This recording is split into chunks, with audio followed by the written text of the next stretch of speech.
Hello friends, আজ আমি তোমাদেরকে চিকেন মহারানি রান্না করে দেখাবো। তো দেখো কীভাবে রান্নাটা করছি। চিকেন মহারানি বানানোর জন্য আমি এখানে 500 গ্রাম চিকেন নিয়ে নিয়েছি। এবারে এই চিকেনের মধ্যে আমি দিয়ে দিব, চিকেনটা আমি ধুয়ে নিয়েছি। এবার এর মধ্যে আমি দিয়ে দিব নুন, দিয়ে দিব আদা রসুন পেস্ট, দিয়ে দিব লেবুর রস,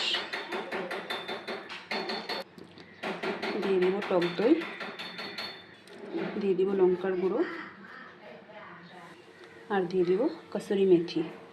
এবার সব কিছুকে আমি ভালো করে মেখে নিব। চিকেনটাকে আমি ভালো করে মেখে নিয়েছি। এবার আধা ঘন্টা মাংসটাকে রেখে দিব এইভাবে। এবার আমি চিকেনের জন্য একটি মশলা করে নিব।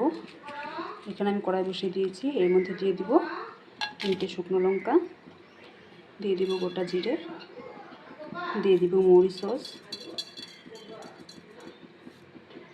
দিয়ে দিব গোটা গরম মশলা। মশলাটাকে ভেজে নেব। যদি তোমাদের হাতের কাছে গোটা ধনে থেকে থাকে তাহলে এর মধ্যে কয়েকটা গোটা ধনে দিয়ে দিও। আমার কাছে নেই, এর জন্য আমি গুঁড়ো দিয়ে করবো রান্নাটা। মশলাটাকে বেশি লাল করে ভাজতে হবে না, হালকা একটু ভেজে নিলেই হবে। চিকেন মহারানির জন্য এই মশলাটাই মেন। এই মশলাটা ছাড়া চিকেন মহারানির স্বাদ একদম অসম্পূর্ণ। মশলাটা অবশ্যই দেওয়ার চেষ্টা করবে। মশলাটা আমার ভাজা হয়ে গিয়েছে, এবার নামিয়ে নিব। মশলাটাকে আমি একটু ঠান্ডা করে নিব। এই মশলা ঠান্ডা হতে হতে আমি আরেকটু মশলা করে নিব। আমি এখানে দিয়ে দিব রসুন, দিয়ে দিব 2 থেকে 3টে কাঁচা লঙ্কা, আর দিয়ে দিব পেঁয়াজ। এর সাথে আর দিয়ে দিব কাজু আর আলমন্ড ভিজিয়ে রেখেছিলাম, এটাকে দিয়ে দিব। এবার সব কিছুকে পেস্ট করে নিব। এখানে আমি মশলাটা পেস্ট করে নিয়েছি। আর এখানে চিকেন রান্নার জন্য আমি কড়াইয়ে তেল দিয়ে দিয়েছি। তেল আমার গরম হয়ে গিয়েছে। এবার এর মধ্যে আমি দিয়ে দিব 1 চামচের মতো ঘি। তোমরা চাইলে পুরো রান্নাটাই ঘি করতে পারো, এতে করে টেস্ট আরও বেশি ভালো হবে। তেল আমার গরম হয়ে গিয়েছে। এবার এর মধ্যে দিয়ে দিব পেস্ট করে রাখা মশলা। এবার মশলাটাকে আমি ভালো করে কষিয়ে নেব।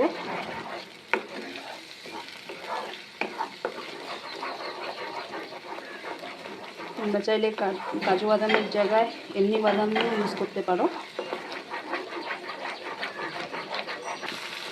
মশলার মধ্যে আমি আর নুন ইউজ করবো না, যেহেতু আমি নুন দিয়ে চিকেনটাকে মেখে রেখেছি। সামান্য একটু মশলার মধ্যে আমি চিনি দিয়ে দিব। এবার মশলাটাকে আরও কিছুক্ষণ কষিয়ে নেব।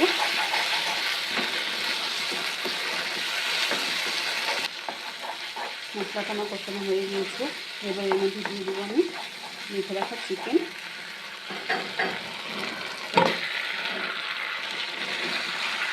চিকেনের সাথে মশলাটাকে আমি ভালো মতো মিশিয়ে নেব।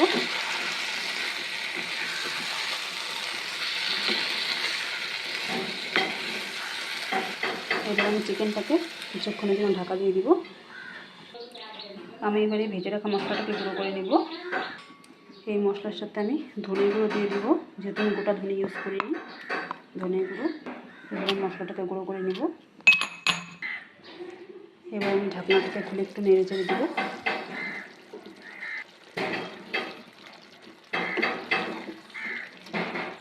এর মধ্যে এবার দিয়ে দেবো ভাজা মশলাটা। মশলাটাকে চিকেনের সাথে ভালো করে মিশিয়ে নিব। চিকেনটাকে এবার আমি আরও 5 মিনিটের জন্য ঢাকা দিয়ে দিব। চিকেনটা আমার খুব ভালো করে কষানো হয়ে গিয়েছে। এবার এর মধ্যে আমি দিয়ে দিব 1 বাটি দুধ। এর মধ্যে আমি কোনো ধরনের জল ইউজ করব না। তোমরা চাইলে দুধের বদলে ফ্রেশ ক্রিম দিয়েও রান্নাটা করতে পারো।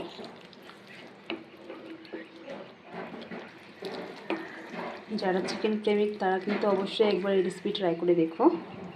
এর স্বাদ মুখে লেগে থাকার মতো। আর এই চিকেনটি নান, পরোটা এসব দিয়ে খেতে বেশি ভালো লাগে। এবার আমি গ্রেভিটাকে কিছুক্ষণ ফুটতে দিব। গ্রেভি আমার ভালো করে ফুটে উঠেছে। এখন আমি গ্যাসটা অফ করে দিব।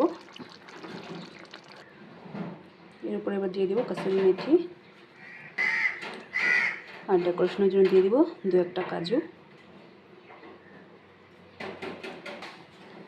তোমাদের আমার এই রেসিপিটি কেমন লেগেছে আমাকে কমেন্ট করে জানিও তো। টাটা।